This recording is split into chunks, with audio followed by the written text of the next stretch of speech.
In this video, I want to share with you about how to create multi-symbol line on a multiple alignment.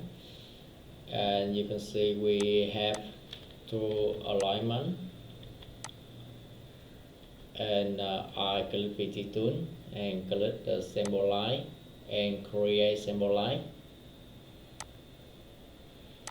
And the form showing, we select symbol line style and label left, label right, and click the add symbol control with the number, and the method layout same line side or different side, and the left width, left right, right width, and increment along tangent and curve spiral.